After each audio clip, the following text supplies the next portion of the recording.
बिस्मिल्लाहिर्रहमानिर्रहीम। Good evening and welcome to voice of Pakistan. Pakistan की मौजूदा सूरत हाल हम सब के सामने है। हम देखते हैं कि पाकिस्तान में एक मज़दूर से लेके अच्छे बिजनेसमैन तक, एक लो लेवल जॉबियन से लेके एक ज़बरदस्त किस्म की जॉब करने वाले आदमी तक, और एक अमीर आदमी से लेके एक गरीब आदमी तक, जो डायमेंशंस हैं, जो यहाँ पे दूरियाँ हैं, जो यहाँ पे क्लास डिस्टिंक्शन है, उसका फ़र्क हम सब पे ज़ाहिर है। यहाँ पे एक चीज़ हमारे सामने आती है कि जब हम मुल्क पाकिस्तान के बारे में बातचीत करते हैं कि यहाँ पे बेरोज़गारी की शरह दिन ब दिन बढ़ती जा रही है, यहाँ पे इन्फ्लेशन दिन ब दिन इंक्रीज़ होता जा रहा है, जो हमारी फाइनेंशियल जो पोजीशन है हमारे पाकिस्तान की दिन ब दिन बदहाली की तरफ जा रही है। हमारे पाकिस्तान का जो करेंसी है दिन ब दिन इसमें यहाँ पर डिक्रीजमेंट आ रही है। यहाँ पर एक सवाल पैदा होता है कि आखिर हमारी गवर्नमेंट भी है, हमारे इंस्टीट्यूशंस भी हैं, हमारे पास एक्सपर्ट भी हैं, हमारे पास तालीम भी बेशुमार है, लेकिन ये लोग कर क्या रहे हैं? ये लोग क्या अपनी सर्विसेज नहीं दे रहे? इन लोगों का आखिर काम क्या है कि इनकी होते हुए हमारा पाकिस्तान तरक्की नहीं कर रहा? पिछले 75 ईयर्स की जब हम लोग यहाँ पे बात करते हैं, एक चीज़ हमारे सामने आती है कि 75 ईयर्स में बहुत कुछ हो जाना चाहिए था। दुनिया के ऐसे बेशुमार हम कंट्रीज़ हैं जो हमारे मुल्क की आज़ादी के बाद उन्होंने आज़ादी ली है, इंडिपेंडेंस लिया, लेकिन इसके बावजूद हमें क्रॉस करके आगे चले गए हैं। लेकिन हम आखिर क्यों वहीं के वहीं रुके पड़े हैं? अक्सर बात आज मैं देखता हूँ कि हमारे जो सीनियर्स लोग होते हैं, सीनियर सिटीज़न हैं, वो जो बातचीत करते हैं कि 60s की दहाई में जो पाकिस्तान की जो सूरत हाल थी बहुत ज़बरदस्त थी, लेकिन 60s के बाद से डे बाय डे यहाँ पे डिक्रीजमेंट शुरू हुई है। हमारे डेवलपमेंट का जो प्रोसेस जो 60s की दहाई में था, 65 तक था, वो बहुत ज़बरदस्त प्रोग्रेसिव की तरफ जा रहा था। दुनिया के बेशरम मालिक को हम लोग फैसिलिटेट कर रहे थे, उनको कर्जे वगैरह दे रहे थे। लेकिन आज आखिर ऐसा क्या हो गया कि जब 2023 में जब हम लोग बैठे हैं तो हम डिफ़ॉल्ट कर रहे हैं। तो हर लोग यही कह रहे हैं, जो भी हमारे साथ एक्सपर्ट होते हैं वो उनका अपनी राय ही पेश करते हैं कि भाई पाकिस्तान डिफ़ॉल्ट कर रहा है, पाकिस्तान की इकोनॉमिकल कंडीशंस ठीक नहीं है। क्या पाकिस्तान में ऐसी गवर्नमेंट आई हैं कि जिन्होंने पाकिस्तान के लिए अच्छे काम नहीं किए? अगर नहीं किए हैं तो उस वक्त ये जितने एक्सपर्ट्स हैं, इनकी एक्सपेक्टेशंस उस वक्त कहाँ पे थी, जो आज ये तखमीना लगा रहे हैं कि भाई पाकिस्तान डिफ़ॉल्ट की तरफ जा रहा है? तो जनाब, इसी पर बातचीत करने के लिए आज की जो हमारे आज की शो में जो पैनलिस्ट मौजूद हैं, मैं उनका आपको तारुफ कराता चलूँ। मुझे कहते हैं मोहम्मद इजाज़ बशीर, और हमारे साथ हैं जनाब एतज़ाद अहमद अब्बासी साहब, एंटरप्रेन्योर और इसके साथ साथ फॉरेन बिजनेस एक्सपर्ट भी हैं। दुनिया की मुख्तलिफ कंट्रीज़ में माशाअल्लाह की अपने बिजनेस सेटअप हैं। जिस तरह मैं बात करूँ कि हंगरी में है, ऑस्ट्रिया में है, और साथ साथ जर्मनी में है, फ्रांस भी है, इटली भी है, स्पेन भी है। कहने की बात यह है कि जो यूरोपियन यूनियन की तमाम जो कंट्रीज़ हैं वहाँ पर इनका अल्हम्दुलिल्लाह बेहतरीन बिजनेस है। उनके मैं खुशामदीद कहता हूँ। अस्सलाम वालेकुम मुस्ताज ग्रामी। शुक्रिया। अल्लाह ताला खुशियाँ अता फरमाए। उसके साथ साथ मुल्क पाकिस्तान के करीम जो हमारे पाकिस्तान के फ्यूचर बनाते हैं, मेरे मराद जनाब मलिक अबरार हुसैन साहब हैं, और सदर all Pakistan private school and colleges, और पाकिस्तान की इस तालीमी दौर में जो इस्लाहात हैं उसके ऊपर हमेशा बातचीत करने के लिए यहाँ पे हम उनको ज़हमत देते हैं। अस्सलाम वालेकुम रहमतुल्लाह। वालेकुम अस्सलाम। बहुत मुस्ताज ग्रामी। हाँ, अब शुरू करेंगे एतज़ाद अहमद अब्बासी साहब से कि पाकिस्तान की जो अभी सूरत हाल हमारे सामने है, कि कह रहे हैं कि भाई डे बाई डे जहाँ पे महंगाई बढ़ती जा रही है, जिसकी वजह से जो बेरोज़गारी की जो शरह है वो दिन ब दिन इंक्रीज़ करती जा रही है। एक सवाल यहाँ पे पैदा होता है कि पाकिस्तान इकोनॉमिकल कंडीशंस के एतबार से डिफ़ॉल्ट कर रहा है पाकिस्तान की, क्योंकि जो हमारे पाकिस्तान का जो दार मदार है वो ज़री मुल्क है और ज़राअत के ऊपर हम लोग बेस करते हैं। अगर एग्रीकल्चर पाकिस्तान होने के बावजूद अगर हम यहाँ पर डिफ़ॉल्ट कर रहे हैं, हमारे पास अपनी खुराक नहीं है, हम इवन दें कि जो वीट हम जो अगर खुद चाहें तो हम यहाँ पे उगा सकते हैं, लेकिन इसके बावजूद वीट भी हम फॉरेन कंट्री से वहाँ से क्या करें इंपोर्ट करते हैं, लेकिन इसके बावजूद हम ये कहते हैं कि हम एक एग्रीकल्चर कंट्रीज़ हैं। आखिर क्या वजह है कि पाकिस्तान एग्रीकल्चर के मैदान में देखें या इसके अलावा डेवलपमेंट के एतबार से देखें डे बाई डे यहाँ पे पीछे चला जा रहा है? क्या वजह है? बहुत शुक्रिया। बिस्मिल्लाहिर्रहमानिर्रहीम। Thank you. एक्चुअली एजाज साहब, जो मेन प्रॉब्लम पाकिस्तान में चल रही है, ज़्यादातर मुझे पाकिस्तान का बहुत ज़्यादा तो नहीं इन्फॉर्मेशन है, लेकिन जो चल रही है वो क्या है, वो तमाम के तमाम आप अगर और सीज़ पाकिस्तानियों से भी बात करेंगे या कंट्रीज़ में जाएंगे आप, मैं चूँकि यूरोपीय यूनियन में होता हूँ तो मुझे वहाँ का भी पता है, मैं गल्फ़ में भी रहा हूँ। यहाँ पे जितना भी आपका जो भी चीज़ें होती हैं, जो फ्रूट्स हैं जो बेहतर क्वालिटी की होती हैं, वो एक्सपोर्ट हो रही हैं, पाकिस्तान से बाहर जा रही हैं। अब रह क्या जाता है, रह जो जाता है वो पाकिस्तान में आपको पता है, क्योंकि उस चीज़ का जो हमारे किसान भाई हैं वो जितनी मेहनत कर रहे हैं उस मेहनत के हिसाब से उनको जो है वो उनकी जो कॉस्ट है वो उनको नहीं मिल रहा है। वो अब इस वजह से वो फिर मायूस हो जाते हैं। देखें, अगर मैं फॉर एग्जांपल मैं एक पंजाब का हूँ या इस्लामाबाद का हूँ या कहीं भी, मेरी काश्त तो है, ज़मीन है, काश्त कर रहा हूँ, ज़मीन प्रॉपर्टी तो मेरी है, लेकिन वहाँ पे जो काम करने वाले लोग हैं वो जो लोग हैं वो किसान हैं, हमारे किसान भाई हैं, वो काम करते। अब उनकी अगर आप देखें कि जी जो सारी मेहनत उनकी होती है, मेरी तो प्रॉपर्टी है, मैंने ले लिया है, आपने ले लिया है, थर्ड पार्टी ने, किसी ने भी प्रॉपर्टी ले ली है। अब प्रॉपर्टी पे जो काम करने वाले उनको बिल्कुल ही उस कॉस्ट का कुछ 1% या 2% होगा। आप शुगर देख लेंगे जी, शुगर की जो वो कॉस्ट है वो उनको क्या मिल रही है, गन्ने की क्या प्राइस चल रही है, उनको कहाँ तक, वहाँ पे आके मायूसी हो जाती है। अगर यही चीज़ आप दुनिया में बाहर जाके देखें ना, तो मैं अल्हम्दुलिल्लाह काफ़ी कंट्रीज़ में घूमा, काफ़ी बिजनेस एक्सपर्ट के साथ बैठा भी, इकोनॉमिक पे बात भी की इसके ऊपर। वहाँ पे आप देखें तो वो लोग अपने किसान को खुश कर रहे हैं, वो अपने जो मेहनत, असल मेहनत जो कर रहे हैं ना जी, उसको उसके मुताबिक उसकी कॉस्ट जो है वो उसको दे रहे हैं, और जो प्रॉफिट है ना वो गवर्नमेंट को, वो टैक्स पेयर भी है जी। और क्योंकि जाहिर है आप खुशहाल होंगे तो आप गवर्नमेंट को टैक्स पेयर भी करेंगे, टैक्स पेयर भी। अब वहाँ पे ये होता है कि जब आप किसान जो है वो खुश होता है, फिर वो गवर्नमेंट के साथ बात करता है, उसको टैक्स पेयर करता है, और ज़्यादा से ज़्यादा फिर आपके मौके जो है वो बढ़ते हैं, आप ज़्यादा एम्प्लॉयमेंट, जो अनएम्प्लॉयमेंट है उसको ख़त्म होता है, क्योंकि किसान खुश है, उसने आज मेरी ज़मीन ली है, कल आपकी भी ले रहा है काश्त के लिए जो ज़रात है, उसके ऊपर फिर वो एम्प्लॉयमेंट वो और लोगों को रखेगा, क्योंकि वो भी खुश है। जहाँ पे आके उसको प्रॉपरली जो जितनी वो मेहनत करता है उसकी उजरत नहीं मिलती है, उसकी कॉस्ट नहीं मिलती है, उसके ऊपर फिर वो मायूस हो जाता है, जिसकी वजह से फिर वो, आपको पता है, आगे क्राइसिस होते हैं, एक ने छोड़ा, दूसरे ने छोड़ा, तीसरे ने छोड़ा, फिर वो किसी और फील्ड में जा रहे हैं। डे बाई डे आपको भी पता है कि वो किसी ना किसी और फील्ड में जा रहे हैं। तो मेरे ख्याल में बेसिकली आप फॉरेन कंट्रीज़ का तरक्की का एक जो राज है वो ये भी है, वहाँ पर जो है वो अपने किसान को जो असल मेहनत कर रहा है उसको ज़्यादा वो खुश कर रहे हैं, जिसके बाद वो भी खुश है, फिर गवर्नमेंट भी खुशहाल रहती है। अरतज़ा साहब, यहाँ पे एक सवाल पैदा होता है कि 65 ईयर्स, जब पाकिस्तान के 60s की बात करते हैं, 1965 में पाकिस्तान की जो इकोनॉमिक जो कंडीशन थी वो स्ट्रेंथन थी। आखिर जब ये पाकिस्तान और हिंदुस्तान के दरमियान एक सोची समझी प्लानिंग के तहत जो वॉर का सिलसिला शुरू कराया गया, तो क्योंकि जो पाकिस्तान का जो बजट उस वक्त जो वहाँ पर एग्रीकल्चर के ऊपर जा रहा था, उसके बाद डिफेंस के ऊपर लगना शुरू हो गया। जब हम किसानों की बात करते हैं तो पिछले 75 सालों में क्या किसानों को, जितने भी हमारे फार्मर्स भाई हैं, उनको फैसिलिटेट क्या नहीं किया गया? चलो एक साल उनको नहीं किया गया, दूसरे साल नहीं किया गया, लेकिन जब हम देखते हैं कि ये मतलब डेकेड्स टू डेकेड्स ये सिलसिला चला जा रहा है, तो कोई तो होगा कि जो इन किसान की यूनियंस का, फार्मर यूनियंस का आदमी जो गवर्नमेंट से नेगोशिएट करे कि भाई हमारी ये प्रॉब्लम उनको यहाँ पे सोल्यूशन करे। क्या आया कि इन 75 ईयर्स में कभी किसानों को फैसिलिटेट नहीं किया गया, आप कहते हैं? नहीं, 75 देखिए, अगर आप बैक टू बैक जाएंगे ना, आज से 10 साल पहले जाए, पाकिस्तान के हालात बेहतर थे, पाकिस्तान के हालात बेहतर थे। स्लोली उससे अगर 20 साल आप पहले चले जाए उससे बेहतर थे, आप उससे 30 साल पहले चले जाए उससे बेहतर थे। ये देखिए डे बाई डे पूरी दुनिया में जो ग्रोथ है वो ऊपर जा रही है, पाकिस्तान में कम जा रही है। जैसे इकोनॉमिकली भी आप देख लें, जो हमारे रुपया है वो डीवैल्यू हो रहा है, और पाकिस्तान में पहले तो नहीं था ना। देखिए, जब तक आप उनको फैसिलिटेट करते रहें, जब तक गवर्नमेंट, जो सिटिंग गवर्नमेंट कोई भी हो, पॉलिटिक्स, ये पॉलिटिशियंस हैं या जो भी स्टेट होल्डर्स हैं, वो जैसे जैसे फैसिलिटेट उनको करते रहें तब तक वो ठीक चलता रहे। इसको तो दो राय है ही नहीं ना जी, कि जब तक अगर आप 70s में चले जाएं, 80s में चले जाएं, 90s में चले जाएं, मैं तो 90s के बाद की बात कर देता हूं क्योंकि वो मेरे से थोड़ा, तो वहाँ पे फैसिलिटेट होते थे तो पाकिस्तान भी एक सिमत जा रहा था और बेहतरी की तरफ जा रहा था। अब जैसे जैसे गवर्नमेंट्स चेंज हुई, स्टेक होल्डर्स चेंज हुए, इनकी पॉलिसीज़ चेंज हुई कि ऐसे किया जाए, ऐसे किया जाए, ऐसे किया, तो दिन पर दिन आप देख लें। अब अगर यहाँ पे भी अगर कोई गवर्नमेंट पॉलिसी बना लेती है, और उसको एक पॉलिसी का कोई बनाना कोई बड़ी मुश्किल काम नहीं है। मैं अपना बिज़नेस चला रहा हूँ, हर बिजनेसमैन की एक पॉलिसी होती है, उसमें सिर्फ़ और सिर्फ आप उनको फैसिलिटेट करें जो मेहनत कर रहे हैं, जो मेहनत कर रहे हैं। अब आप यूनियन की अगर बात कर लें तो यूनियन का एक प्रेसिडेंट होता है, ठीक है जी।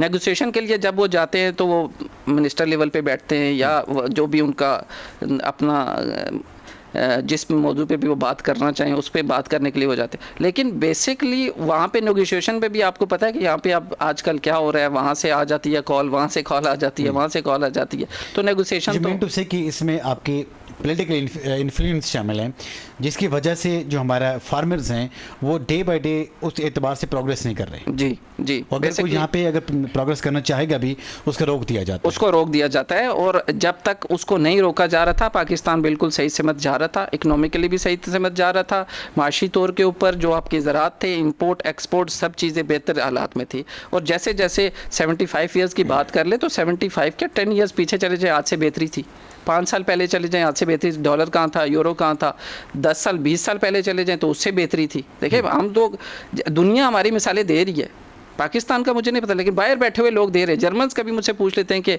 How was going in Pakistan right now. अब उनको वो टाइम याद आता है कि जब उनको पाकिस्तान जो है वो बेहतर समझ जा रहा था और ऊपर की तरफ जा रहा था। स्टिल अ टाइम, ज़बरदस्त किसी का ओपिनियन आपकी, स्टिल अ टाइम जब हम चीज़ एनालिसिस करते हैं पाकिस्तान के बारे में, जो हमारे पाकिस्तान की जो एक्सपोर्ट हैं वो डे बाई डे इंक्रीज़ करती जा रही हैं। अगर हम फ्रूट्स की बात करते हैं, इसके बाद साथ साथ हम पल्सेस की बात करते हैं, राइसेस की बात करते हैं, वीट की बात करते हैं, हर साल पाकिस्तान बहुत सी चीज़ें एक्सपोर्ट कर रहा है।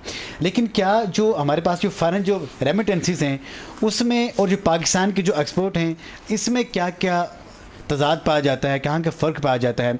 हम अपने जो इंपोर्ट हैं उनको भी देखते हैं, हम एक्सपोर्ट को भी देखते हैं, तो डिफरेंस कहाँ पाया जाता है?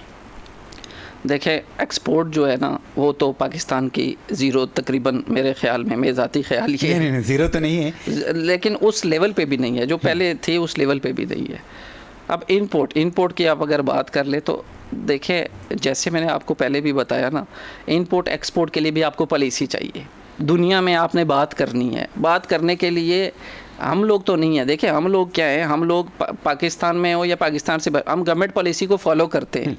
जो स्टेट होल्डर्स है, जो पॉलिसी मेकर्स है, वो और लोग हैं, उनको अगर इस तरह करना चाहिए और वो उनको बिल्कुल, ये मुश्किल काम नहीं है। मैं आपको पहले भी बताया ना, देखे वो जिस मुल्क के साथ भी बात करना चाहिए इंपोर्ट एक्सपोर्ट के, ये इंपोर्ट जो है बंद करना भी कोई किसी मसले का हल नहीं है, ये किसी मसले का हल नहीं है। दुनिया पूरी इंपोर्ट एक्सपोर्ट कर रही है और दिन पर दिन उनकी इंपोर्ट एक्सपोर्ट बढ़ती जा रही है। कोई पूरी दुनिया में अगर आप देखें, कोई भी हम बंद कर देते हैं कि जी बंद कर दें, नहीं होना चाहिए, नहीं होना चाहिए, ये कोई हल नहीं है। इसका हल ये है, जो इसका सोल्यूशन है वो मैं आपको बता दूं, तो वो ये है कि जी देखिए गवर्नमेंट को एक पॉलिसी बनानी चाहिए इंपोर्ट एक्सपोर्ट के लिए भी कि जी ड्यूरिंग द ईयर हमें इंपोर्ट कितनी होनी चाहिए और हमारे एक्सपोर्ट कितनी होनी चाहिए। बैलेंस होगा, इट मींस कि हमारे पाकिस्तान ग्रो की तरफ जाएगा, इंक्रीमेंट होगी उसमें, और जो हमारे पाकिस्तान जो फाइनेंशियल कंडीशन है वो बेहतर हो जाएंगी। अबरार साहब तरफ बढ़ेंगे, जानना चाहेंगे कि जो पाकिस्तान का जो नहरी निज़ाम है, दुनिया का सबसे बड़ा नहरी निज़ाम है, हम एग्रीकल्चरल कंट्री कहलाते हैं, लेकिन हमारी जो एग्रीकल्चर में जो कॉमन सेंस की बात है कि जिस तरह मैंने पहले भी कहा, पल्सेस हैं, इस राइस हैं, वीट है और फ्रूट्स वगैरह हैं, लेकिन इसके बावजूद हम ये देखते हैं कि पाकिस्तान की जो एग्रीकल्चर के अतबार से भी देखते हैं, बहुत सी चीज़ें ऐसी होती हैं जो सीजनल होती हैं, अनसीजनल जो चीज़ें हम वो भी एक्सपोर्ट कर रहे होते हैं। क्या हम ज़री मुल्क होने के बावजूद हम ज़री मुल्क कहलाने के काबिल हैं भी कि नहीं?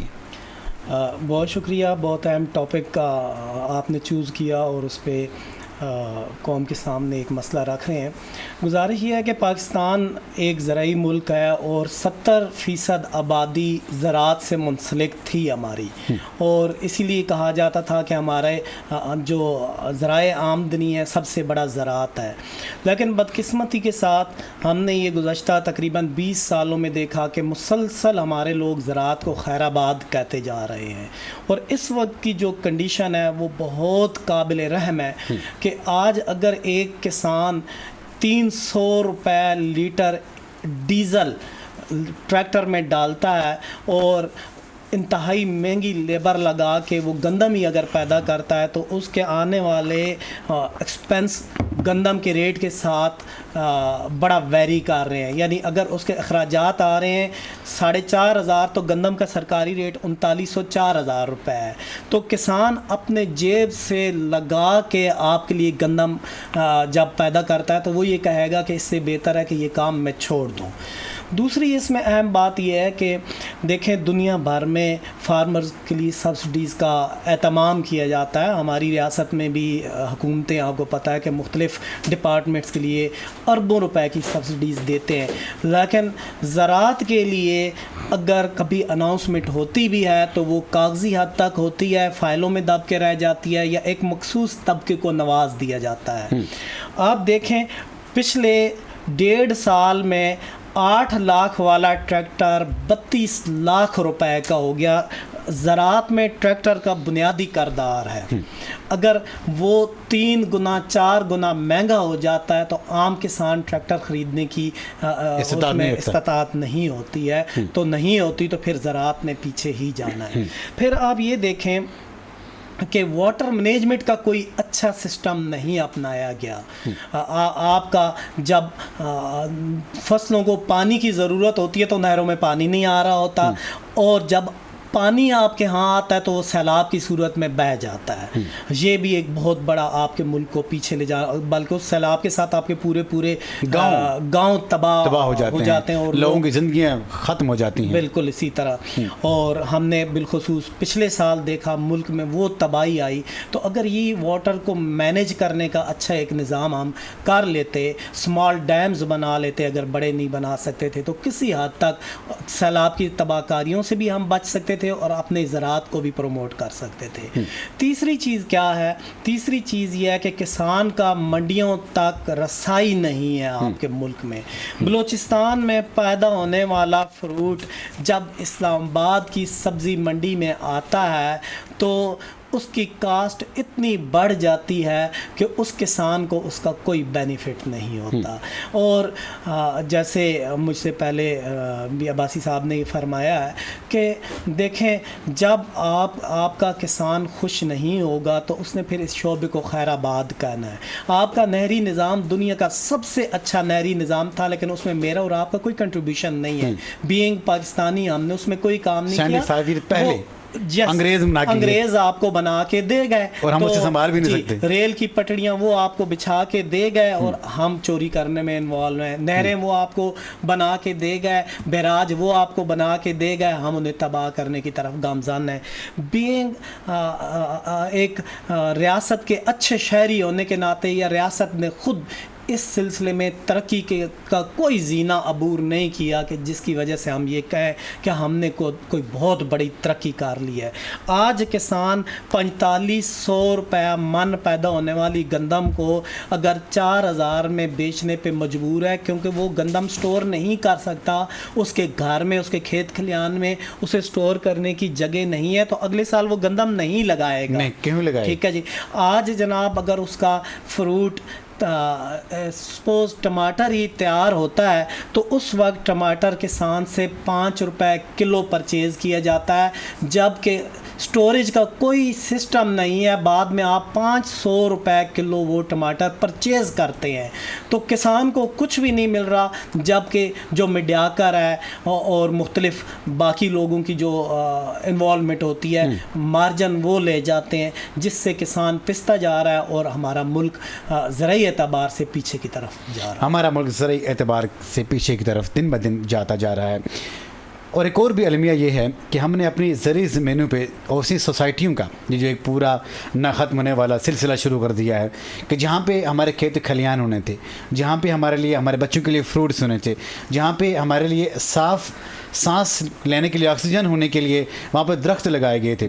अब वो तमाम की तमाम जो चीज़ें हैं वो कन्वर्ट होती जा रही हैं हमारी हाउसिंग सोसाइटीज़ में, क्योंकि एक आदमी ये समझता है कि भाई वहाँ मुझे, अगर मैं वहाँ पे फसलें उगाऊंगा तो मुझे इससे इतना बेनिफिट नहीं होने वाला, लेकिन अगर मैं एक प्लॉट भेजूँगा तो उससे मुझे ज़्यादा बेनिफिट हो जाएगा। तो कॉमन सेंस की बात है कि जब हम अपने फार्मर्स को, हम अपने किसानों को जब सपोर्ट नहीं करेंगे, हमारे गवर्नमेंट जब उनको सपोर्ट नहीं करेगी, तो फिर जो आज मुल्क पाकिस्तान की जो हालत है सेम यही हो जाएगी कि ज़रूरी मुल्क होने के बावजूद हमारे पास आटे की किल्लत है, ज़रूरी मुल्क होने के बावजूद हमारे पास प्याज की किल्लत है, ज़रूरी मुल्क होने के बावजूद हम अच्छे फ्रूट्स खुद नहीं खा सकते, और जिनके पास अच्छे फ्रूट्स होते हैं वो पहले से वो आदमी बुकड होते हैं कि उन लोगों ने उनको मतलब बाहर सूरत उन्हें एक्सपोर्ट करना ही होता है। तो क्योंकि पाकिस्तान में अगर वो अपने फ्रूट्स को आम मंडियों तक उनके रसाई करेंगे भी, इसके बावजूद भी उनको अच्छा रेमिटेंस नहीं मिलने वाला, ज़र मुबादला नहीं मिलने वाला, तो क्या वजह है कि हमारी गवर्नमेंट इसके लिए सीरियस नहीं है? क्या कोई प्लानिंग नहीं है? कौन इसको ठीक करेगा? क्या समझते हैं आप? देखें, गवर्नमेंट ने ही ठीक करना है, इस बात से तो कोई ना आप इख्तलाफ कर सकते ना मैं इख्तलाफ कर सकता हूँ, क्योंकि पब्लिकली भी, अगर पब्लिक ने, पाकिस्तान में डेमोक्रेसी है, बहुत सारे ममालिक में डेमोक्रेसी नहीं है, पाकिस्तान में डेमोक्रेसी है, डेमोक्रेटिक एक सिस्टम है, उसके तहत इलेक्ट किए जाते हैं, सही इलेक्ट किए जाते हैं, गलत इलेक्ट किए जाते हैं, ये एक अलग मौजू है। किसी भी चीज़ को ठीक करने के लिए, किसी भी मुल्क को ठीक करने के लिए, किसी भी मुल्क की दीवारों को मजबूत करने के लिए गवर्नमेंट ने ही डिसीजन बनाने हैं, गवर्नमेंट ने ही पॉलिसी बनानी है, गवर्नमेंट ने ही अपने जो सिस्टम है उस सिस्टम को इनहांस करना है और इस चीज़ पे एग्री करना है और स्ट्रिक्टली डिसीजन बनाने हैं कि भाई you have to do this, आपने ये काम करना है। देखें, मैं अब अपनी बात करूं तो आप एक छोटी सी भी अगर कोई बिज़नेस अपना चला रहे हैं या आप कोई चीज़ चला रहे हैं तो आप सुबह आके उनको बता देते हैं। आपके स्टाफ को नहीं पता होता। सर देखें, वो स्टाफ मेंबर आपके भाइयों की तरह होते हैं, लेकिन उनको नहीं पता हो। आपने उनको बताना है कि जी ऐसे करना है और ये इतने बजे से इतने बजे तक ये काम कर देना है। अब गवर्नमेंट ने अभी ये ठीक करने के लिए ना तो किसी और ने आना है जी, हमने खुद अपने आप को ठीक करना। गवर्नमेंट आपको फैसिलिटेट ज़रूर करेगी, लेकिन मायूसी कभी भी इंसान नहीं करता है, क्योंकि बेंग मुस्लिम में हमारा ईमान है कि रब करीम ने इंसान को उन तमाम मराहिल से गुजार के कामयाबी अता फरमानी होती है।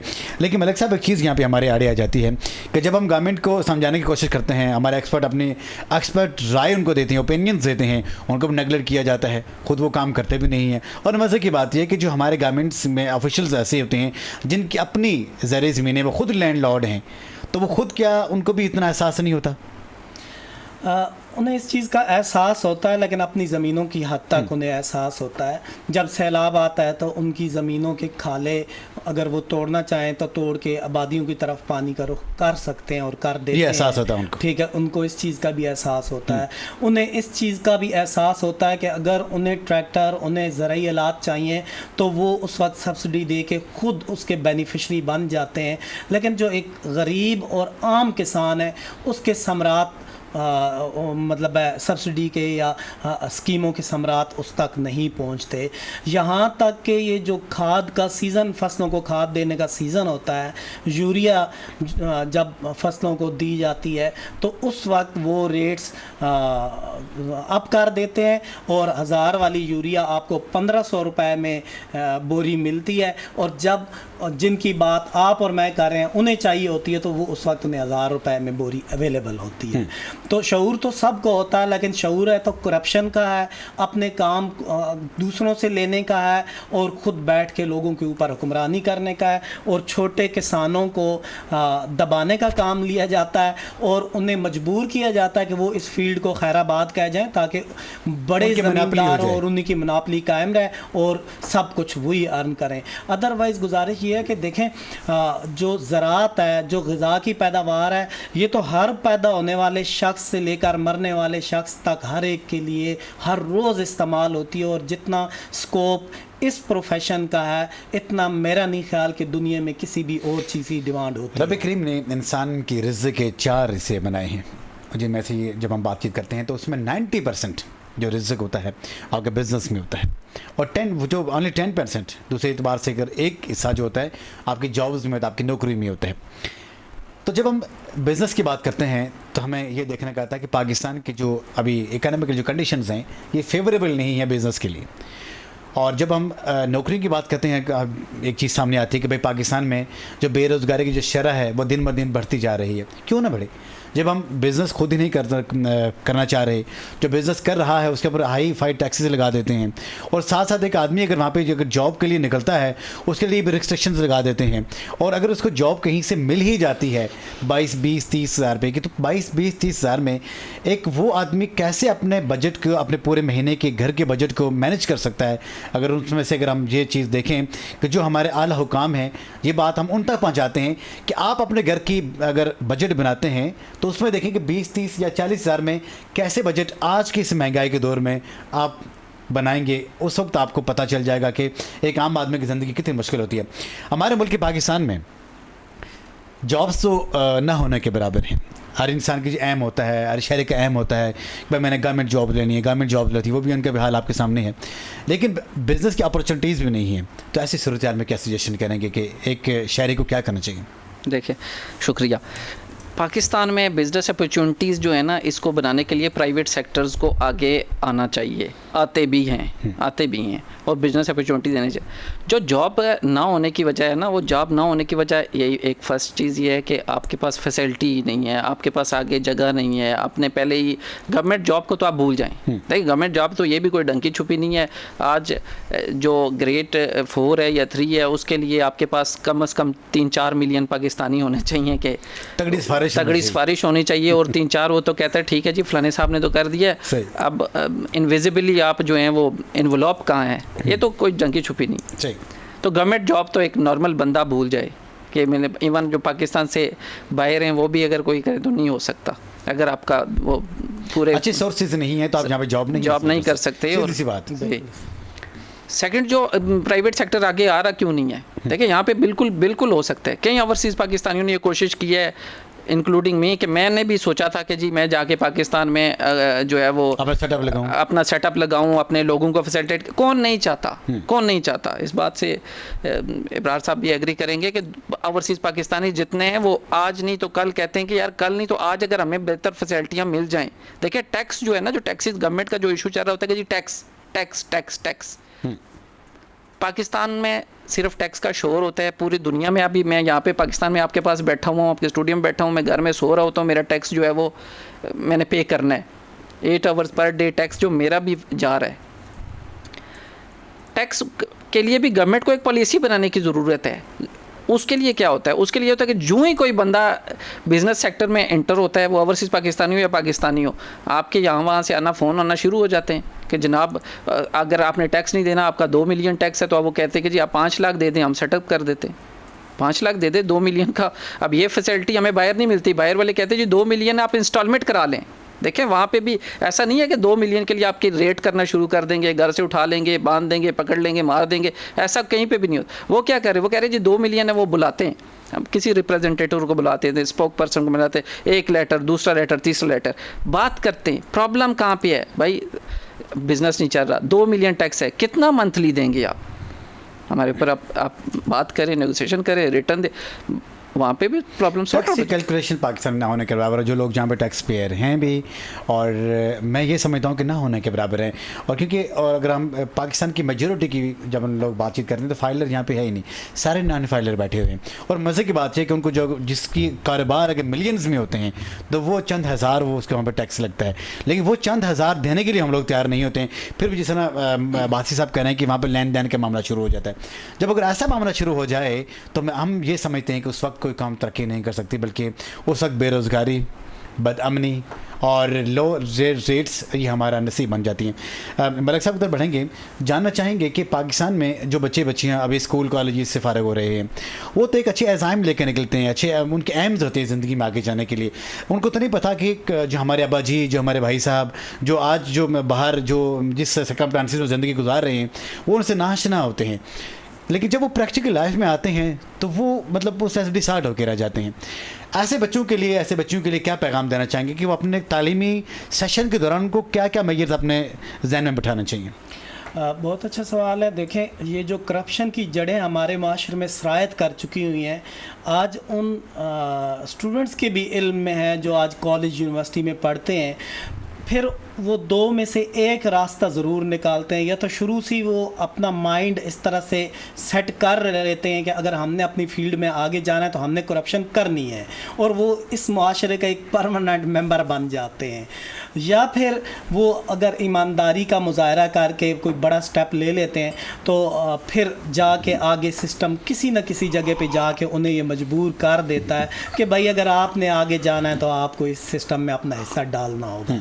जहाँ तक ये सवाल है कि इन बच्चों को क्या करना चाहिए, अपने प्रोफेशन को कैसे चूज़ करना चाहिए, तो ये हकीकत है कि अगर हमारे तालीमी इदारे और हम लोग असातिज़ा बच्चों को अच्छी गाइडलाइन देने में कामयाब हो जाएं तो मैं ये समझता हूँ कि वो कामयाबी के करीब तर होते हैं। चूँकि बहुत पोटेंशियल होती है नौजवान में, और वो जब कोई कारोबार करता है तो एक पुराने सोच और ज़्यादा उम्र के लोगों की निस्बत वो कम वक्त में ज़्यादा तरक्की करते हैं, चूँकि उनके सामने नए नए नज़रियात होते हैं। अगर हम ज़राअत की बात करते हैं, पैदावार की बात करते हैं, तो जो लेटेस्ट मशीनरी है उससे ज़्यादा अच्छी तरह हमारे बच्चे वाकिफ़ होते हैं। लेकिन दूसरी तरफ हम एक और हकीकत भी देखते हैं कि प्रैक्टिकली हमारे बच्चों को इन्वॉल्व नहीं किया जाता। एक इंजीनियरिंग यूनिवर्सिटी का जनरेटर ठीक करने एक अनपढ़ मैकेनिक आता है, ये एक बहुत बड़ी हकीकत अलमिया है, हमारे लिए अलमिया है। तो इसी तरह एक जो मतलब इस तरह की बेतहाशा मिसालें दी जा सकती हैं कि अगर आपके एरिड एग्रीकल्चर यूनिवर्सिटी में एक बच्चा एमफिल या पीएचडी कर रहा है, एमएससी कर रहा है, तो उससे शजरकारी मुहिम में कभी इन्वॉल्व नहीं किया जाता कि यार तुमने पौधे कैसे लगाने हैं, उससे खेतों खलियानों तक नहीं ले जाया जाता कि अगर आप एक ज़रई यूनिवर्सिटी के स्टूडेंट्स हो, कल आप इस फील्ड में आके क्या कर सकते हैं, कैसे आप कर। लेकिन इसके बावजूद हमने देखा कि जो बच्चे आए, मसलन जैतून के बागात कुछ बच्चों ने लगाए तो माशाल्लाह वो बड़ी कामयाबी से वो आगे बढ़े, लेकिन प्रॉपर गाइडलाइन ना होने की वजह से या माशरे की करप्शन की वजह से जिस तरह उन्होंने आगे जाना चाहिए था वो उस तरह से नहीं जा सके। ज़रूरत इस अमर की है कि गवर्नमेंट जब किसी यूनिवर्सिटी कॉलेज से प्रोफेशनल डिग्री बच्चे को अवार्ड करती है तो उसके लिए लाजिम करार दे कि आपने इस लेवल पे काम करके देना है, तब आपको इस जो डिपार्टमेंट है उसमें स्पेशलाइजेशन का दर्जा मिलेगा। ज़बरदस्त खूबसूरत बात है मलिक साहब की कि अगर हमारा एक स्टूडेंट जिसने अपनी स्पेसिफिक फील्ड में स्पेशलाइज कर रहा है लेकिन इसके बावजूद वो इस काबिल नहीं होता कि वो अपने उसी फील्ड के मुताबिक अपनी प्रैक्टिकल लाइफ में जाए और फील्ड में जाके काम करे, तो एक इंस्टीट्यूशन को, गवर्नमेंट को और उस इदारे को ये चीज़ चाहिए कि उस वक्त तक उसको वो प्रोफेशनल डिग्री ना दी जाए जब तक उसके कोई अब उसमें स्पेशलाइज अगर बेशक उसने किया होता है, जब तक उसने उसका प्रैक्टिकल नहीं किया होता, प्रैक्टिकलाइज अपने आप को नहीं बनाया होता। प्रोग्राम वॉइस ऑफ पाकिस्तान में जहाँ पे वक्त हो जाता है कि हमारे ब्रेक है, हमारे साथ रहिए, स्टे विद अस। अस्सलाम वालेकुम, welcome back once again program voice of Pakistan. और ज़बरदस्त किस्म की बातों का सिलसिला जारी है। जब हम लोग ब्रेक में गए थे, ब्रेक में जाने से हमने कुछ चीज़ें डिस्कस की हैं और मेन जो चीज़ वो ये थी कि पाकिस्तान में अगर बेरोज़गारी है, पाकिस्तान में अगर तालीम है लेकिन उसके बावजूद लोगों के एडजस्टमेंट्स नहीं हो रही हैं और जो एडजस्टमेंट हो भी रही हैं वो ना होने के बराबर हैं। वो भी अगर आपके एडजस्टमेंट तभी होती हैं कि जब तक आपके पास कोई तगड़ी किस्म की सिफारिश होगी या आपकी बैक मजबूत होगी या फिर आपने कोई पे करके अगर कोई जॉब अगर आपने ली होगी, तो ऐसी सूरत हाल कुछ चीज़ें हमारे सामने आती हैं। लेकिन इसमें ऐसी सूरत हाल में जो हमारे जो पाकिस्तानी है वो क्या रास्ता अख्तियार करते हैं कि अपनी ज़िंदगी को सहल बनाने के लिए अपने आप को बहुत मुश्किल में डालते हैं। उनका ख़ानदान तो खुशी में रह रहा होता है लेकिन जब वो अपने आप को बहुत ज़्यादा टफ़ कंपटीशन में डालते हैं फिर उनकी ज़िंदगी आसूदा हो जाती है। तो कहने की बात है कि मुख्तलिफ़ किस्म के जो हमारे पाकिस्तानी हैं वो फ़ॉरेन कंट्रीज़ का टूर करते हैं, वहाँ पर जाते हैं, जॉब सर्च करते हैं। और कुछ हमारे बहन भाई ऐसे भी होती हैं जो वहाँ जाकर बिजनेस कर रहे होते हैं, कुछ ऐसे होते हैं वो लेबर की फील्ड में जा रहे होते हैं। डिफ़िकल्टीज़ क्या क्या वो फेस करते हैं, उनके लिए क्या क्या मुश्किलात होती हैं और वो तो ख़ुद ही बता सकते हैं। लेकिन हमारे साथ जो एतज़ाद अहमद अब्बासी साहब हैं, इनसे पूछते हैं कि जो यहाँ से हमारे पाकिस्तान से फ़ॉरेन कंट्रीज़ में लोग ट्रैवल करते हैं, स्पेशली लेबर्स जो जाते हैं, तो उनको क्या क्या मुश्किलात होती हैं? शुक्रिया। देखिए, पाकिस्तान की जो लेबर है जो ओवरसीज़ जा रहे हैं उनको बहुत सारी मुश्किलात हैं। पहली जो मैं आपका पहले सवाल जो उसमें थोड़ा एडिंग कर देता हूँ कि जो जॉबलेस हैं या जॉब नहीं है या पाकिस्तान में वो दुनिया की किसी एम्बेसी में, मैं बहुत सारी दुनिया में घूमा भी हूँ, कोई एम्बेसी जो है ना जी विदाउट रीज़न आपका वीज़ा रिफ्यूज़ नहीं करती है। वो लेबर हो, जो लेबर पे एक्चुअली हम क्या करते हैं सोचे समझे बगैर ही ओ जी फ़लानी एम्बेसी हमें वीज़ा नहीं दे रही है, फ़लानी एम्बेसी वीज़ा नहीं दे रही। देखिए, किसी भी मुल्क में जाने के लिए उन्होंने एक अपनी पॉलिसी बनाई हुई है, आपके पास डॉक्यूमेंट्स कंप्लीट होने चाहिए। जैसे इब्रार साहब ने बताया था ना अभी थोड़ी देर पहले, मलिक साहब ने बहुत अच्छी बात की है कि जी वो जिसकी डिग्री कंप्लीट और वो डिग्री उस वक्त तक नहीं आनी चाहिए जब तक वो प्रैक्टिकली इसमें ना।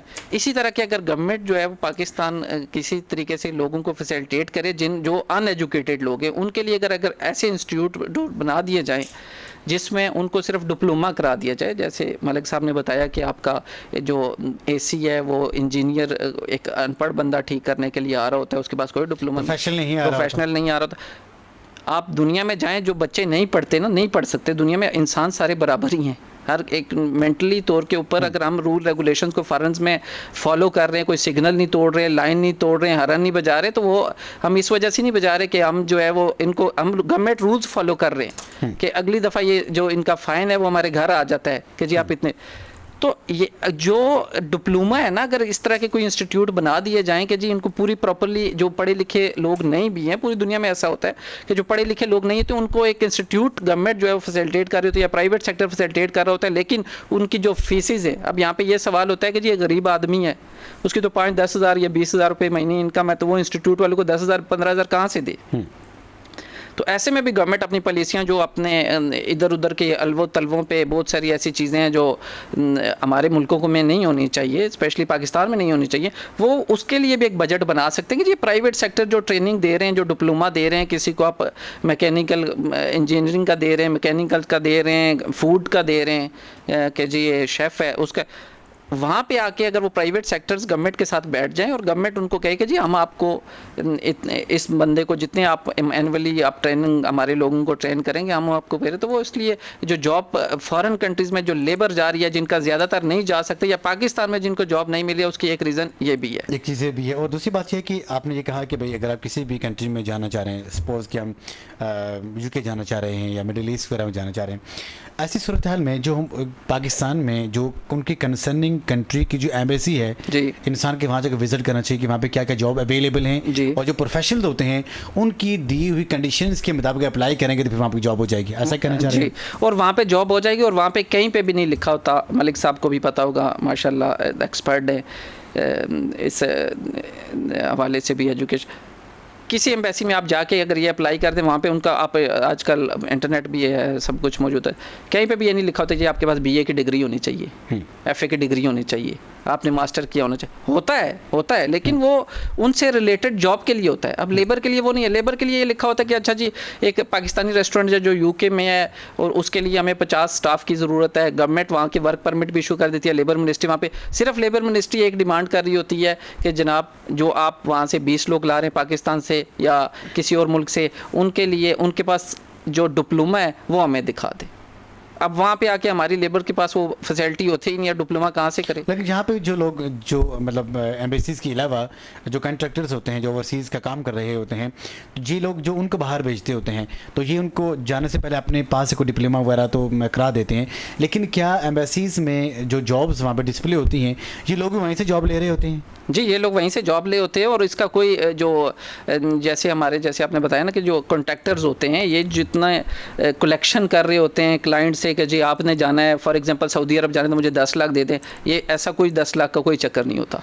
ये बिल्कुल वेरी नोटेड, ये बहुत इंपॉर्टेंट बात कर रहे हैं। ये बिल्कुल फ्री ऑफ कॉस्ट होता है। ये फ्री ऑफ कॉस्ट होता है। मैं एक कंपनी चला रहा हूँ, मुझे 20 लोगों की ज़रूरत है, उस 20 लोग, ये कॉमन सेंस की बात है जी कि अगर मेरी कंपनी को 20 लोगों की ज़रूरत है तो मैं ये कंडीशंस रख दूंगा कि कोई मुझे 10 लाख देगा तो मैं उसको जॉब दूंगा, तो मेरी कंपनी कैसे चलेगी? क्योंकि 10 लाख देने को कोई तैयार नहीं है। फिर नेगोशिएशंस भी आ जाते हैं जी इतना होगा, इतना होगा, इतना होगा, इतना होगा, ये दे दें, वो दे दें। ये ऐसा कुछ भी नहीं होता। मेरी कंपनी को चाहिए होता है, मैं वहाँ की जो एम्प्लॉयमेंट उनकी मिनिस्ट्री है, लेबर मिनिस्ट्री, वहाँ पे मेरा जो लॉयर है वो है या मेरे जो फर्म है वो उनको वर्क फोर्स डिमांड के लिए अप्लाई करते हैं। वहाँ से वर्क फोर्स डिमांड, ये पूरी दुनिया में ऐसे ही है, पाकिस्तान में भी।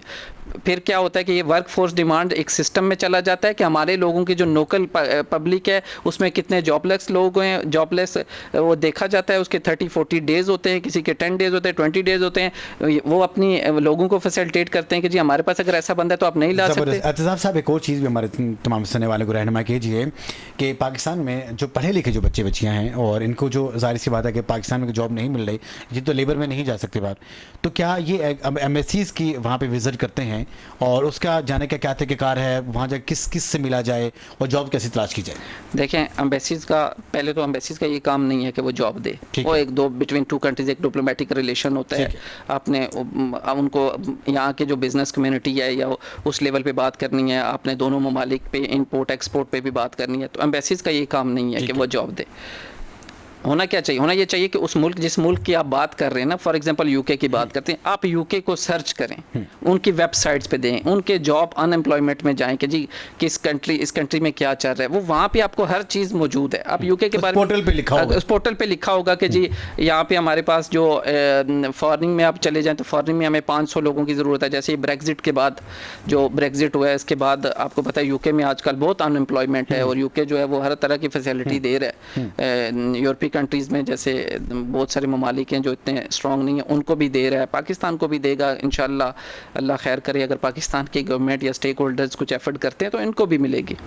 तो ये जो मामलात हैं बिल्कुल एक क्रिस्टल क्लियर है कि वो इंटरनेट के ऊपर जाएं, बच्चे जो भी हमारे हैं, अगर नहीं है तो किसी दोस्त की हेल्प लें, वो वहाँ पे जाके देखें कि जी इस कंपनी में जो है वो जॉब अवेलेबल है, फिर उसके लिए अपने डॉक्यूमेंट्स कंप्लीट करें, फिर एम्बेसी जाएँ, एम्बेसी में जाके उस कंपनी के किसी रिप्रेजेंटेटिव से बात करें, किसी उनके स्टाफ मेंबर से बात करें, स्पोक पर्सन से बात करें, उनके ईमेल्स मौजूद होती हैं, उनके नंबर्स वहाँ पे मौजूद होते हैं, आजकल काफ़ी लोग आगे हैं तो व्हाट्सएप्स वगैरह सब कुछ मौजूद है, वहाँ उनसे बात करें। उसके बाद उनसे बात करने के बाद आप जो है एम्बेसी में वीज़ा अप्लाई कर सकते हैं।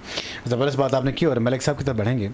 अबरार साहब, हमारे तमाम सुनने वाले ये जानना चाहेंगे कि पाकिस्तान में जो भी हमारे हर साल जो बच्चियाँ स्कूल यूनिवर्सिटी से फ्री होते हैं, तो क्या इनकी अच्छी जॉब के लिए पाकिस्तान की जो गवर्नमेंट है कुछ पॉलिसीज़ भी इन्होंने बनाई होती हैं या नहीं बनाई होती?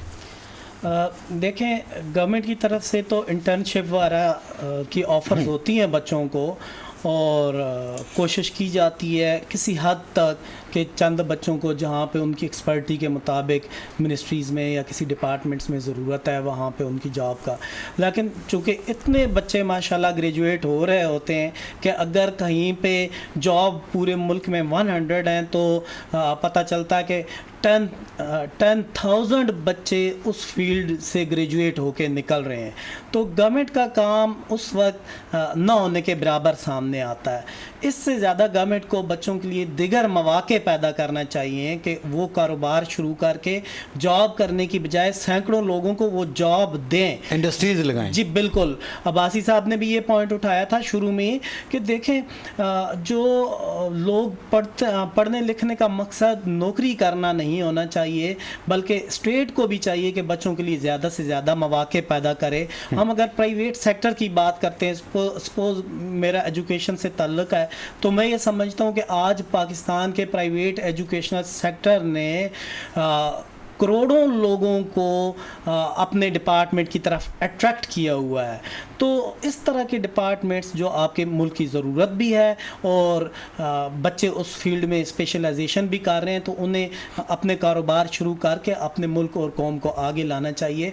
और स्टेट को इस तरह के ट्रेनिंग इंस्टीट्यूट ज़रूर बनाने चाहिए कि बच्चे आज खुद अपनी फील्ड का तयन कर सकें, और जो उनके जहन के साथ हम आहंग हैं डिपार्टमेंट्स, उनको जाके तो वहाँ पे हमारे बहुत से पाकिस्तानी बहन भाई जो ओवरसीज़ पाकिस्तानी हैं, अब दिन रात एक करके खून पसीना एक करके जो हमारे मुल्क के पाकिस्तान के रेमिटेंसेस भेजते हैं, हमारे मुल्क के पाकिस्तान को जो फॉरेन एड्स की सूरत में ये समझता हूँ आती है, क्योंकि वो उसी के ऊपर हमारा मुल्क के पाकिस्तान बेस कर रहा होता है। हमारे पाकिस्तान की जो आबादी का जो ज़्यादा जो हिस्सा है वो गरीब है, लेकिन इसके बावजूद जो हमारे बहन भाई जो बाहर हैं मेहनत करने पाकिस्तान में जो पैसे भेजते हैं, अब वहाँ पर भी एक चीज़ वहाँ पर सामने आती है कि उनको इतना एजुकेट वो नहीं करते वो लोग, और ना ही उनको इतनी इन्फॉर्मेशन होती, क्योंकि अपने काम में इतना इंतहाई बिजी रहते हैं।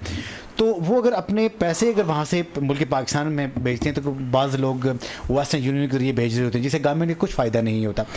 कोई ऐसा चेन क्या है कि जिसके ज़रिए से वो पैसे पाकिस्तान में फॉरेन रेमिटेंस आए तो गवर्नमेंट का भी फ़ायदा हो?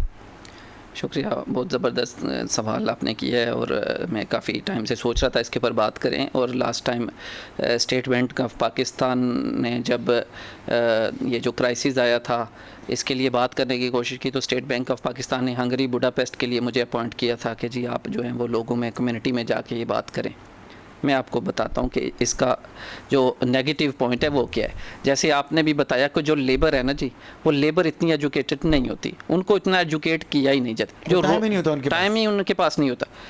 अब मैंने ऑलरेडी मैं स्टेट बैंक ऑफ पाकिस्तान को ये सजेस्ट कर चुका हूँ कि देखें अगर आपको पैसे चाहिए, आपको किसी और के पास जाने की ज़रूरत नहीं है कि जी हमें डॉलर चाहिए, रियाल चाहिए, पाउंड चाहिए, कुछ किसी और जगह आपको जाने की ज़रूरत ही नहीं है।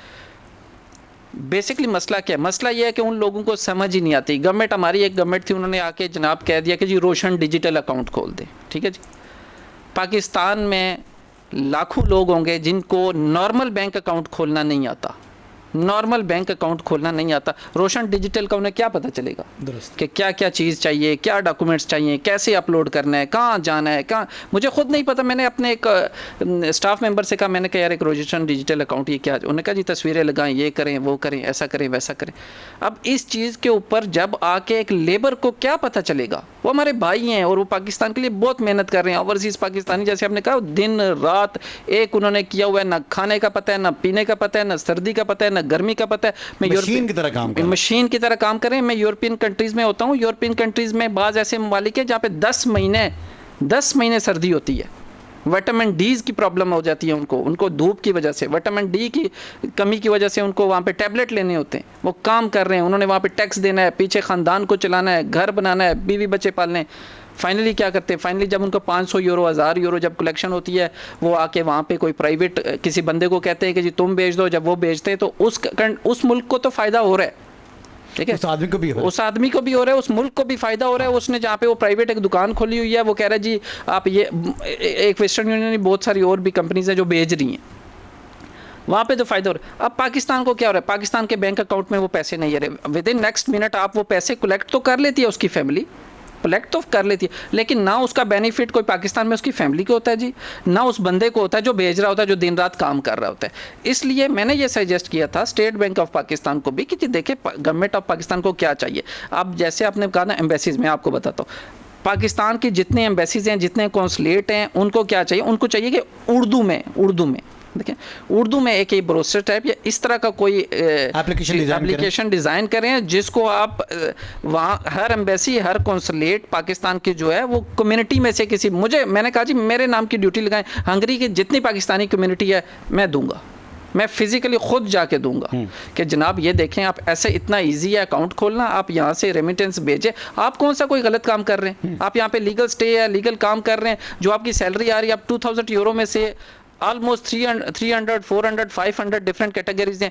आपके डिटेक्शन, आपके अकाउंट में जो सैलरी ट्रांसफ़र कर रही है कंपनी यूरोपियन कंट्रीज़ में बैठ के, डिटेक्शन ऑटोमेटिकली हो जाती है, ठीक है जी। बाकी के पैसे उनको भी पता है कि पाकिस्तान से आए, यहाँ पे काम कर रहा है, बीवी हैं, बच्चे हैं, माँ बाप, तो आप उसकी ट्रांजैक्शन बना लें। पाकिस्तान में 1 मिनट लगे, 2 मिनट लगे। इसी तरह पाकिस्तान गवर्नमेंट को चाहिए कि कोई इस तरह के स्टेप्स ले जो ग्राउंड लेवल पे जाके एक आम आदमी को समझ आनी चाहिए कि जी क्या हो रहा है, कैसे मैंने अकाउंट खोलना है, कैसे मैं पाकिस्तान पैसे भेज। उससे गवर्नमेंट को भी फ़ायदा होगा, उस की फैमिली को भी फ़ायदा होगा। बिकॉज ये जो आप फैसिलिटियाँ बता रहे हैं, रोशन डिजिटल की फैसिलिटी सिर्फ एक फर्स्ट क्लास बिजनेसमैन को हो सकती है, बाकी लोगों सेकंड क्लास बिजनेसमैन को, लो लेवल को नहीं हो सकती, बिल्कुल भी नहीं हो सकती है। अब ना उनको गाड़ी मिल सकती है, ना उनको वो जो फैसिलिटियाँ हैं, घर मिल सकता है, पैसे मिल सकते हैं, उससे इसे कोई देना लेना जो कहता है छड़ो जी ऐसा इसी की पहना, वेस्टर्न यूनियन जाओ पैसे भेज दो।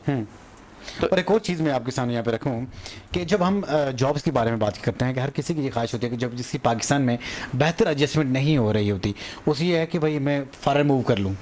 तो फ़ॉरेन तो मूव कर रहा हूँ तो चलो किसी तरह चला ही जाता है, लेकिन वहाँ जाके उसको जितनी भी मुश्किलात पेश आती हैं वो उसी को पता होता है, और उस के जो हल्के अहबाब में जो लोग हैं उनको पता होता है। लेकिन यहाँ पे आप क्या सजेस्ट करते हैं कि क्या पाकिस्तानी को फॉरेन कंट्रीज़ में जाना चाहिए, या अपने मुल्क में रह के हुए वही जो बाहर मेहनत करते हैं, डबल मेहनत करते हैं, पाकिस्तान में मेहनत करना, क्या वो इतना रिवार्ड नहीं हासिल कर सकते?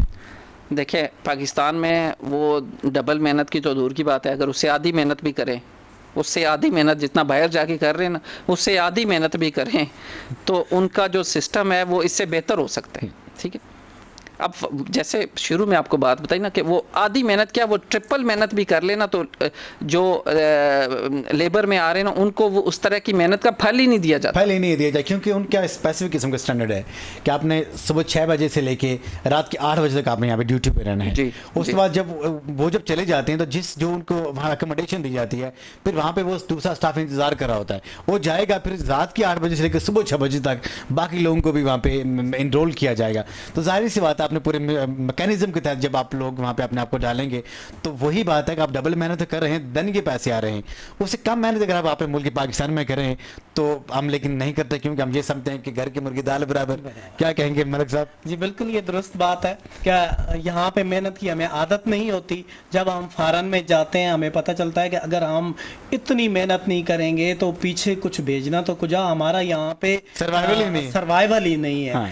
तो उस वक्त हमें काम करने की खूब आदत पड़ जाती है और पैसे मिल रहे होते हैं। आपको मैं उसकी एक और मिसाल बताऊं ना कि यहाँ पे हमारे घर के करीब तरीन मजहबी हवाले से एक मिसाल है, जगह जगह मस्जिदें बनी हुई हैं। हाँ। हम यहाँ जमात के साथ नमाज नहीं पढ़ते, लेकिन जब हज उम्रे के लिए जाते हैं तो दौड़ दौड़ के मस्जिद हरम शरीफ की तरफ जा रहे होते हैं और इकट्ठी सारी वो अपनी मेहनत कर रहे होते हैं, अल्लाह पाक को राजी कर लें। तो ये हमारे फॉरेनर का अलमिया है कि वो जब बेचारा लेबर के लिए वहाँ पे जाता है तो ओवर टाइम जितना उसका कानून वहाँ का इजाज़त देता है वो भी कर रहा होता है और एक्स्ट्रा मेहनत भी कर रहा होता है, लेकिन फिर वो वक्त उसके हाथों से निकल जाता है, क्योंकि इतना कुछ यहाँ से वो दे के गया हुआ होता है कि अगर वो वहाँ पे मेहनत नहीं करता तो उसको रिटर्न किसी सूरत में नहीं आ सकता। हमारा जो मुल्क है यहाँ पे मौक़े बेशक कम है, लेकिन अल्हम्दुलिल्लाह बहुत अच्छे मौक़े मौजूद हैं। हम मेहनत की तरफ जाते नहीं हैं। हम मेहनत की तरफ जाते हैं, क्यों जाएं मेहनत की तरफ? क्योंकि हम इसलिए समझेंगे कि भाई अपने मुल्क में काम करना भी कोई काम करना होता है, लोग क्या कहेंगे, माशरा क्या कहेगा, ये काम मैं करता हूँ। और शायद अगर फॉरेन कंट्री में वो एज ए लेबर भी जाता है, शायद इससे भी लो लेवल का वो काम को प्रेफरेंस देगा। क्यों देगा? कि वहाँ को देखने वाला नहीं होता। लेकिन याद रखिए कि जो लोग अपने आप को इवेल्युएट करना चाहते हैं, जो लोग अपने आप को आगे स्ट्रेंथन करना चाहते हैं, उन लोगों का ऐसा वतीरा बिल्कुल भी नहीं होता। सो जनाब, प्रोग्राम वॉइस ऑफ पाकिस्तान का वक्त बिल्कुल ख़त्म है और जाने से पहले मैं इन तमाम जो हमारे पास आज के ज़बरदस्त किस्म के पैनलिस्ट मौजूद हैं, इनका शुक्रगुजार हूँ। एतज़ात अहमद अब्बासी साहब, आपने यहाँ पर टाइम निकाला, ज़बरदस्त किस्म की कीमती आरा से हमारे तमाम सुनने वालों को रोशनास किया, बहुत बहुत शुक्रिया। और इनके साथ जनाब मलिक अबरार हुसैन साहब, सदर all Pakistan private school and college, बहुत बहुत शुक्रिया। ज़बरदस्त किस्म की बातें आपके साथ भी रही। तो जनाब मोहम्मद इजाज़ बशीर को भी इजाज़त दें, लेकिन जाने से पहले एक चीज़ मैं आपको ज़रूर कहूँगा कि मुल्क पाकिस्तान के रहने वाले तमाम मुसलमानों का, तमाम भाइयों का, चाहे वो किसी भी मज़हब से ताल्लुक़ रखते हों, ये हक़ है कि अपने मुल्क का हक़ अदा करें, क्योंकि इस मुल्क की वजह से ही हम हैं। मुल्क है तो हम हैं। इस मुल्क ने हमें यहाँ तक पहुँचा दिया, इस मुल्क ने हमें तालीम दी, इस मुल्क ने हमें इज़्ज़त दी, इस मुल्क ने हमें वो सब कुछ दिया जो आज हमारे पास है। लेकिन जब हम बात करते हैं कि हमने क्या दिया इस पाकिस्तान को, तो जब हमने क्या दिया पाकिस्तान के, तो फिर बहुत से सवाल पैदा होते हैं। सोचना अपने मुल्क पाकिस्तान में रहें, दुनिया के जिस कोने में भी रहें, पाकिस्तान बन के रहें, पाकिस्तान की पहचान बन के रहें। और जब आप पाकिस्तान की पहचान बन के रहेंगे तो फिर आप पाकिस्तान के बहुत कुछ दे रहे हैं। इजाज़ बशीर को इजाज़त, अपना बहुत सारा ख्याल रखिएगा। अस्सलाम वालेकुम रहमतुल्लाहि व बरकातुहू।